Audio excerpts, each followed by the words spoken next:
간헐적 단식 이제 모르시는 분은 없다고 봐요. 그래도 이거 하나는 알고 가야 할 것 같은데요. 여러모로 효과가 증명되고 있는 간헐적 단식, 그러나 절대 해서 안 되시는 분들이 있거든요. 왜 안 되는지, 그럼 그분들은 간헐적 단식의 효과를 어떻게 얻을 수 있는지 알려드릴게요.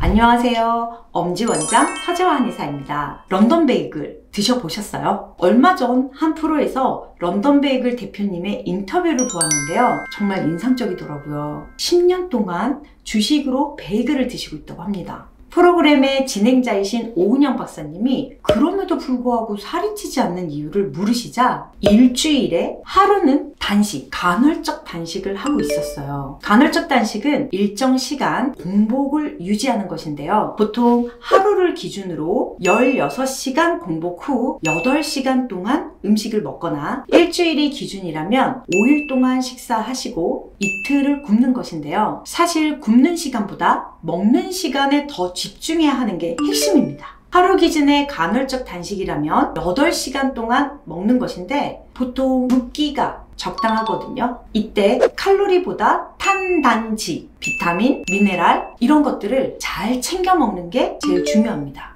특히 첫 끼에 정제 탄수화물을 먹는다든지 튀긴 음식을 먹으면 간헐적 단식의 효과를 본다고 할 수 없는데요. 긴 공복으로 심지어 혈당 스파이크의 위험까지 있으니 첫 끼, 특히 단백질, 야채 위주의 식단으로 꼭 드셔야 합니다. 이러한 간헐적 단식을 했을 때 우리 몸 얼마나 어떻게 좋아질까요? 오토파지 활성화. 오토파지란 우리 몸 스스로 노폐물을 제거하고 새로운 세포를 생성하고 세포 속에 있는 미토콘드리아를 활성화시키는 기전이에요. 오토파지 이론은 노벨상으로 증명되었습니다. 공복 12시간 후에는 장수 유전자인 시르투인이 왕성해지고 24시간 공복이면 오토파지가 극대화되고 48시간에서 72시간이 되면 초극대화가 된다는 것입니다. 와, 이 공복 고통스럽긴 하지만 인간이 노화를 내 스스로 늦출 수 있다. 정말 매혹적이죠.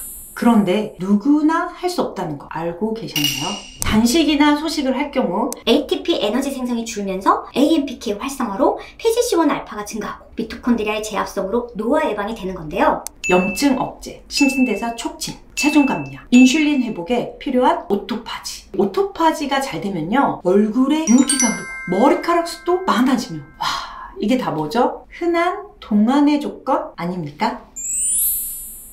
지금부터 언급하신 분들은 정말 신중히 하셔야 됩니다. 첫째, 당뇨 환자. 과다한 인슐린으로 급격히 혈당이 낮아질 수 있는 분들이죠. 긴 공복도 위험하지만 이 공복에 운동까지 하면 저혈당 쇼크까지 올 수 있습니다. 손발이 떨리고 얼굴이 창백해지면서 심장이 빨리 뛰고 어지럼증이 오는데요. 자칫하면 사망까지 이룰 수 있습니다.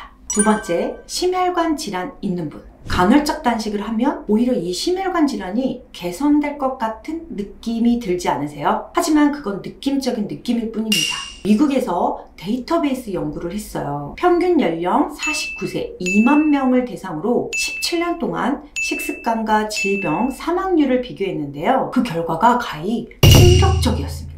하루 16시간 공복인 사람이 공복 시간이 더 낮은 사람보다 심혈관 질환으로 사망할 위험이 무려 91%가 높았고요. 심지어 이 건강했던 사람마저도 8시간에서 10시간 사이에 식사를 하는 사람은 심장병이나 뇌졸중 사망 위험이 66%나 더 높았습니다. 세 번째, 근육량이 평균 이하이신 분. 우리 몸은 포도당으로 에너지를 만들고 포도당이 없으면 지방을 써서 에너지를 만듭니다. 그래서 단식을 하면 지방이 줄어들 것이라고 생각을 하는데요. 평소에 운동을 하지 않았다거나 인슐린 저항성이 있는 몸, 지방은 늘고 근육이 줄어있는 분들은 지방을 먼저 태울 수 없는 몸입니다. 이 때문에 간헐적 단식을 하면 근육이 먼저 줄어들어요. 우리 몸속 심장도 근육으로 구성되어 있는데요. 몸 곳곳에 근육이 줄면 결국 이 심장 근육도 줄어들어 기초대사량, 가만히 숨만 쉬어도 소모되는 칼로리가 줄어듭니다. 에너지 대사가 안 돼요.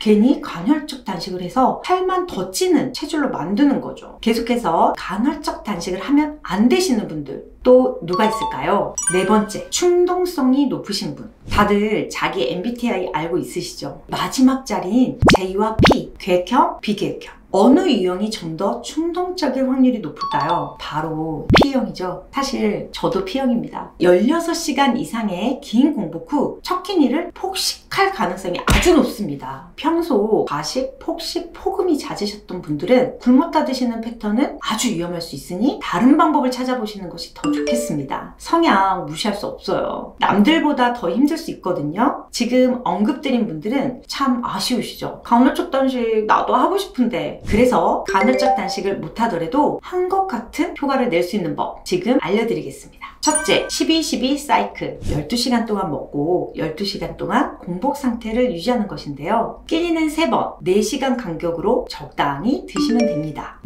난 살도 좀 더 빼고 싶은데 하시는 분들은 공복 시간을 2시간만 더 늘리면 되세요. 14시간 공복을 지키시고 아침 8시부터 저녁 6시 사이에 식사하시는 것을 추천드립니다. 둘째, 당 섭취 줄이기. 마지막 끼니는 일찍. 평소에 단 음식을 얼마나 드시는지 체크해보세요. 그 음식들보다 당이 적은 음식으로 대체하는 등 당 섭취량을 줄이시면 됩니다. 그리고 정해진 취침 시간이 있다면 저녁 식사는 일찍 드실수록 더 큰 효과를 볼 수 있어요. 셋째, 같은 아메리카노라도 드립커피. 제가 참 많이 말씀드렸는데요. 원두커피의 크레마는 콜레스테롤이 높습니다. 종이 필터로 거른 원두커피는 크레마가 걸러져요. 별거 아닌 것 같지만 매일 마시는 커피 한 달, 1년 계산해보면 어마어마한 크레마를 드시는 거겠죠? 딱 이 습관 하나만 바뀌어도 1년 후면 나는 바뀌어 있거든요. 넷째, 딥슬립. 간헐적 단식의 가장 큰 효과는 오토파지 활성화잖아요. 깊은 수면에서 오토파지가 더 활성화돼요. 따라서 잠을 일찍 푹 자는 것이 간헐적 단식만큼이나 건강 효과가 생겨요. 간헐적 단식을 아무리 열심히 해도 근본적인 수면의 질이 낮다면 효과를 크게 볼 수 없습니다. 아무리 좋은 것도 내 몸에 맞지 않으면 별 소득 없이 시간, 에너지만 쓰는 것이 되잖아요. 항상 나한테 좋은 건지 해도 되는 건지 스스로 꼭 체크해 보시고요. 행하시는 게 좋겠습니다. 엄지 원장의 건강 지식 도움이 되셨다면 구독, 좋아요, 알림 설정 부탁드려요.